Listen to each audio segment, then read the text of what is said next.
La segunda vuelta se define a voto, destruyen patrimonio milenario en el norte de nuestro país y millones de peruanos aún actualmente siguen sin tener agua segura. El mundo mira hacia Moscú, Teherán y Kiev. Entérate de todo esto en Demente Libre por Chaplin TV, un espacio donde no solamente te contamos qué es lo que pasó, sino qué hay detrás de cada noticia y por qué esto debería de importarte. Vamos de frente. Una segunda vuelta pegadísima entre Keiko Fujimori y Roberto Sánchez. La elección presidencial peruana del 2026 se ha convertido en una de las más ajustadas de la historia reciente. Con más del 99% de las actas contabilizadas, la diferencia entre Keiko Fujimori y Roberto Sánchez sigue siendo mínima, apenas decenas de miles de votos dentro de un universo de más de 18 millones de sufragios. Y ojo, lo más importante acá no es solo quién gane, lo verdaderamente interesante es lo que esta elección vuelve a desnudar sobre la realidad peruana. Es un país partido casi en dos, tanto política como territorialmente. Otra vez Lima pesa muchísimo. El voto extranjero entra como un factor decisivo. Y otra vez aparecen apelaciones y denuncias varias, movilizaciones de uno u otro lado. Pero hay un dato clave que no puede perderse de vista. Las observaciones realizadas por la OEA y la Unión Europea, que trajeron observadores, han señalado que el proceso electoral se ha desarrollado con total normalidad, pese a que haya un sinfín de cuestionamientos de ambos bandos. Entonces la pregunta de fondo no solamente quién se va a sentar en Palacio, la pregunta es qué nos dice de la democracia peruana. Después de tantos años de crisis, seguimos viviendo en un país dividido, prácticamente en dos mitades. 2. Destruyen el geoglifo triple espiral y el golpe no solamente es arqueológico, es moral. Mientras medio país estaba mirando la política desde afuera, Perú sufrió una pérdida cultural gravísima. El geoglifo prehispánico conocido como triple espiral, ubicado cerca de Trujillo y con más de 1000 años de antigüedad, fue destruido. Las investigaciones apuntan a que esta destrucción habría sido una represalia de invasores ilegales que habrían sido desalojados de una zona arqueológica. Es decir, no estaríamos hablando de un accidente ni de un simple abandono. Estaríamos hablando de un ataque directo contra el patrimonio. Y aquí viene lo grave. Es una figura que formaba parte de un conjunto cultural mucho menos conocido que la línea de Nazca, pero no por eso es menos importante ni valioso. Expertos consideran que estaba vinculado a antiguos rituales relacionados con el agua y la fertilidad. Lo que reabre este caso es un debate bien incómodo. Perú tiene uno de los patrimonios arqueológicos más ricos del mundo, sí, pero también uno de los más expuestos, frágiles y desprotegidos. La pregunta cae por sí sola. ¿Por qué a veces defendemos con más fuerza el patrimonio ajeno que el nuestro? 3. La crisis de agua no solamente es infraestructura, es salud, infancia y maternidad sana. Vamos con un tema que suele quedar fuera del foco político, pero que afecta la vida diaria de millones de personas. Diversos informes advierten que millones de peruanos siguen accediendo a agua en condiciones deficientes, paupérrimas. Y ojo con esto, no estamos hablando solo de tuberías, redes o gestión pública. Estamos hablando de salud propiamente dicho. La falta de agua segura y líquida asocia aumentos de enfermedades gastrointestinales, a la desnutrición infantil y a las complicaciones durante el embarazo. En zonas rurales el problema se vuelve mucho más duro.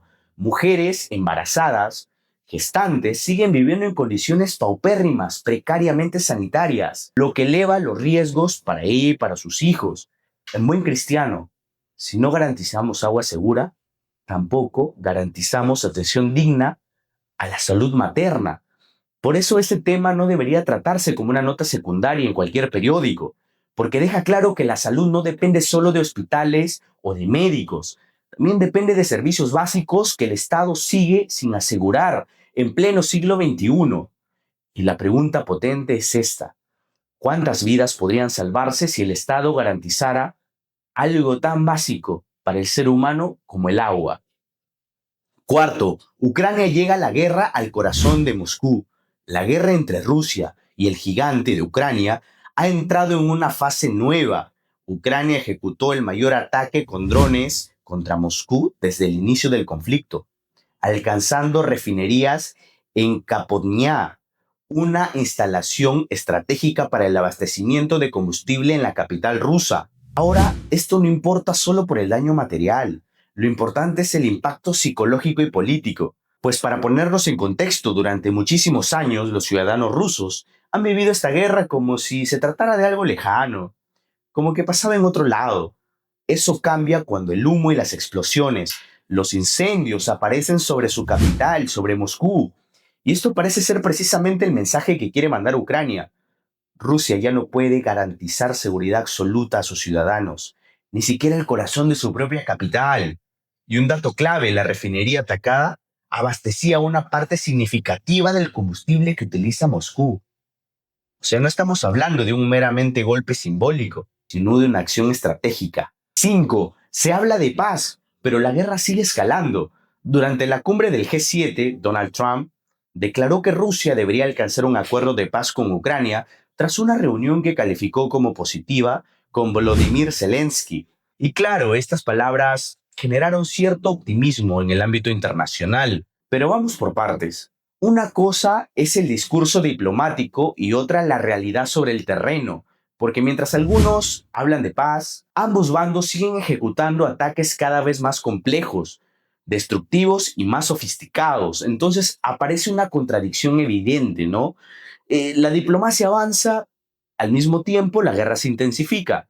Y esto no necesariamente significa que el final esté cerca. A veces significa lo contrario. Todos intentan negociar desde una posición de fuerza mayor. Así que la pregunta para el debate es clara. ¿Estamos realmente cerca de la paz?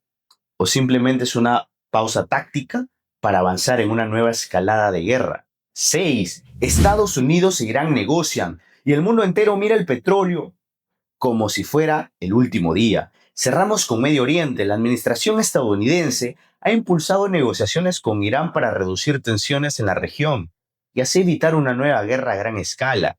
Según diversos medios internacionales, la conversación ha avanzado de forma significativa. Y esto importa muchísimo, muchísimo más de lo que pudiera parecer, porque cada vez que la tensión entre Estados Unidos e Irán suben, tiemblan los mercados internacionales energéticos. Sube el petróleo, el combustible, el transporte y termina golpeando la inflación a casi medio mundo.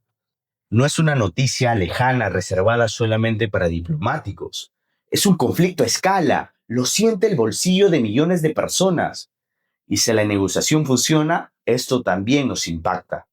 Dato importante, tras conocerse avances en estos contactos y señales de armisticio distensión, los mercados reaccionaron con una caída en los precios del petróleo.